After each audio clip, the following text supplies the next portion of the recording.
Hello, JPU family. Welcome to another episode of Jamaica Politics University. So today, guys, Good afternoon, everyone. Mr. Prime Minister, I want to warmly welcome you again. As a point of personal privilege, I grew up going to Jamaica.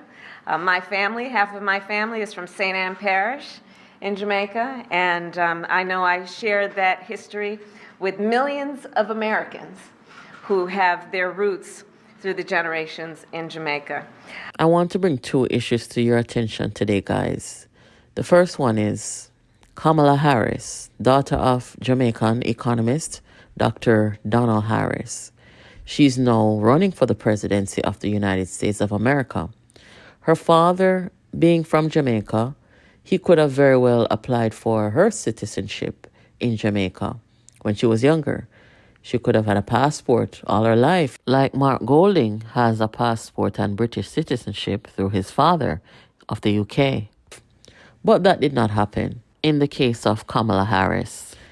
Let us say that it did. She was a citizen of Jamaica as well as the United States. She's now running for president of the United States. Where conflict of interest is concerned, what do you think would have happened if right now she would have held dual allegiance to the US and to Jamaica? Let us look at the case of Bob Menendez, US Senator for the Democrats. He was just prosecuted, found guilty of corruption charges and acting as a foreign agent. This is the first ever case prosecuted in the US where a senator has been accused of acting as a foreign agent. This case was prosecuted just this year. And to my knowledge, Mr. Menendez does not have dual allegiance to another country, but is accused of acting as a foreign agent by using his office and power to appease the government of Egypt. Obviously, I'm deeply, deeply disappointed by the jury's decision. I have every faith that the law and the facts did not sustain that decision and that we will be successful upon appeal. I have never violated my public oath. I have never been anything but a patriot of my country and for my country. I have never, ever been a foreign agent, and the decision rendered by the jury today would put at risk every member of the United States Senate in terms of what they think a foreign agent would be. Here are the details of the case. The senator was found guilty on all counts, including acting as a foreign agent. As you can see, the case was tried in July of 2024. He pled not guilty to all the charges. As I said, he is the first senator to be convicted of acting as a foreign agent. His name has been mixed up in these things from about 2006. Knowing how the FBI worked, they could have been watching him for a long time. But this is what they said they found. Prosecutors claim that Menendez, 70 years old, put his power up for sale in exchange for the gold envelope stuffed with money, checks to his wife for a no-show job, and a Mercedes-Benz convertible. The FBI found gold bars and more than $400,000 in cash stashed in places including jackets and shoes throughout his home. Federal prosecutors in New York alleged that the New Jersey Democrat accepted hundreds of thousands of dollars in bribes in the form of cash, gold, mortgage payments, and more in exchange for the senator's political clout. 3 New Jersey businessmen who were also charged, along with the governments of Egypt and Qatar, were the alleged recipients. 2 of those co-defendants, Whale Hannah and Fred Debibs, were also convicted of all counts. The jury deliberated for about 13 hours over 3 days. The senator continues to maintain his innocence. He says that he's going to appeal, and he denied acting as a foreign agent and an obstructionist. Calls came for him to resign. He's not required to resign despite his convictions, though he could be expelled. Majority Leader Senator Chuck Schumer, Democrat of New York, called for his resignation immediately after the verdict. In light of his guilty verdict, Senator Menendez must now do what is right for his constituents, the Senate, and our country, and resign. Chuck Schumer didn't sit for the party, but clearly, if he had stayed there, all the members of the Democratic Party would have been calling for him to go, including Senator Cory Booker, who said that he needs to go or he will be expelled. Menendez is not the only one that was charged. His wife was also charged, as well as their friends. Prosecutors say Nadine Menendez, the wife of Democratic New Jersey Senator Bob Menendez, was central to orchestrating the alleged scheme that ended in bribery charges against her and her husband. The 70-year-old's wife and his co-defendant, though she will be tried separately, both deny the charges, which threatened to destroy his career. Mr. Menendez said in a statement that the 57-year-old wife would undergo a mastectomy following her diagnosis with grade 3 breast cancer. This is why it is so important that people who are seeking to run for office or people who are seeking to lead a country, especially in the case of Jamaica, do not have allegiance to other countries. It says it in our constitution, and it's very clear. No matter how much they lie about it, no matter how much they try to downplay it, it says in our constitution in Jamaica that you must not have allegiance to another country. Mark Golding resisted giving up his British allegiance. He also sat silently as he was appointed these powerful positions. When his party was in government, he accepted the role of Justice Minister and other roles as he held dual allegiance. He's an attorney, so he should know that he was in violation of our constitution, but he pretends as if he does not know. He even entered into an internal election in the People's National Party to gain the leadership of the party with his dual allegiance, while Miss Lisa Hanna only has allegiance to Jamaica. Mark Golding did not say anything. He knows he's an attorney. The deception got worse and got exposed when he is trying to become the Prime Minister of Jamaica. And as Jamaica is trying to do constitutional reform, it was exposed that he is a dual citizen of Great Britain. When he was confronted about it, he said that he won't rush to give it up. He is not in violation of the Constitution.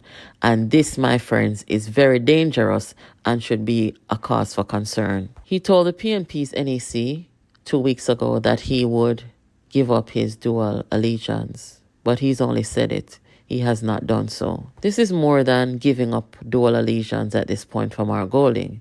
It speaks to the character of Mark Golding and the man that he is. What do you think would happen if Kamala Harris had dual allegiance? She's a prosecutor, so she should know better, but what if she had it? It would certainly be a talking point for Donald Trump and his MAGA movement. They would already be questioning her patriotism to the United States of America. They would have come up with all sort of conspiracy theories. They would be calling her an agent.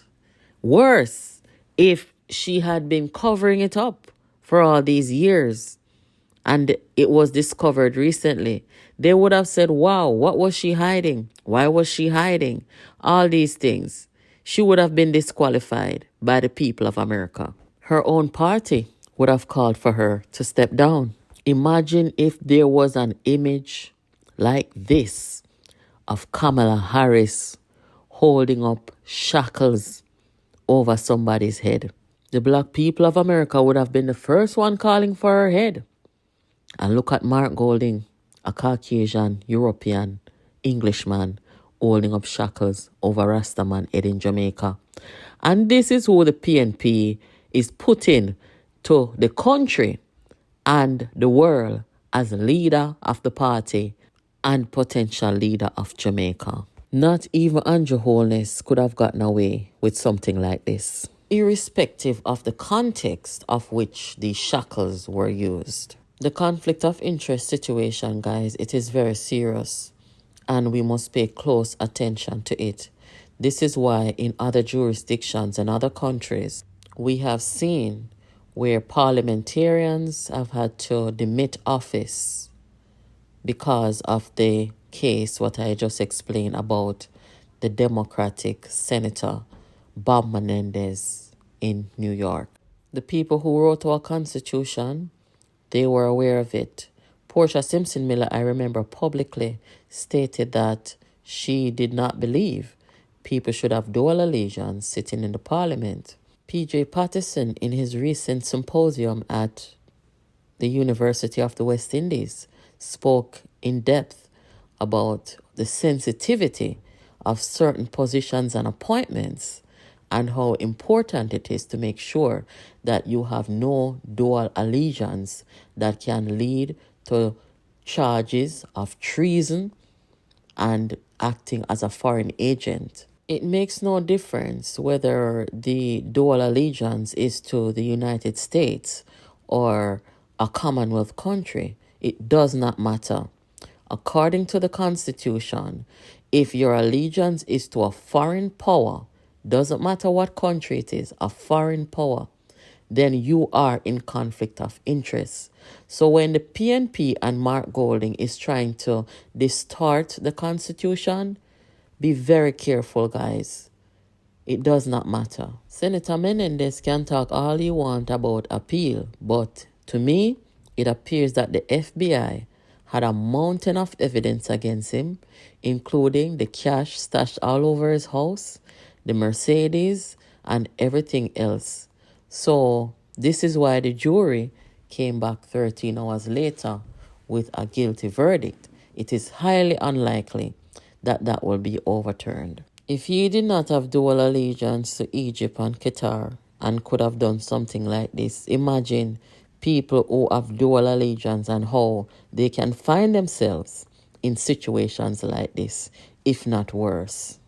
And then one's reluctance to give up that dual allegiance, it should make us very, very suspicious of such individuals. The PNP should have called for Mark Golding to resign long time. But instead, people like Angela Brownberg stood up in the parliament defending him, which is so wrong. And this is why it is my view that these people should never form the next government. What we have in Jamaica at this time and in the PNP is a thing called white privilege, which people like me and other intelligent people are not fazed by. And this is why in America, somebody like a sitting senator could have been put on trial and found guilty for his actions and acting as a foreign agent. We in Jamaica don't want it to get that way, and it should never get that way because our constitution is clear. Mark Golding shouldn't even be in the parliament at this time, much less standing in there speaking as an opposition leader. Mark Golding is showing his true colors, which is deception, undermining of our and distortion of our constitution, and reluctance to give up his dual allegiance. Now that he sees that people are more resistant to it, he's saying, well, I'm going to give it up. But he hasn't come out and said that he's done so. And it's not just him. There are other people in our parliament. For example, Julian Robinson, who admitted that he had dual allegiance and said that he would renounce. But that's all they do is say they're going to do it, but they don't do it. Let me know what you think in the comments, guys. Do you think that Kamala Harris could have gotten away with the deception that Mark Golding has gotten away with dual allegiance to Jamaica? Let me know what you think about the Bob Menendez case in New York. I'll talk to you in the next video. Good afternoon, everyone. Mr. Prime Minister, I want to warmly welcome you again. It has been not since 1995 that a Prime Minister of Jamaica has visited the White House. And so President Joe Biden and I are very honored and very excited about your presence here today to reaffirm the strength of the relationship between the United States and Jamaica and the Caribbean as a whole, but also on this, the 60th anniversary, not only of Jamaica's independence, but of the diplomatic relationship between Jamaica and the United States. As I told the Prime Minister privately, and I will say it again publicly, this is a very important relationship to the United States. We take very seriously our membership in the Western Hemisphere, and we are acutely aware of the interconnection and interdependence between the United States and Jamaica. As a point of personal privilege, I grew up going to Jamaica. My family, half of my family is from St. Ann Parish in Jamaica, and I know I share that history with millions of Americans who have their roots through the generations in Jamaica. In addition to, of course, then those people-to-people ties between the United States and Jamaica,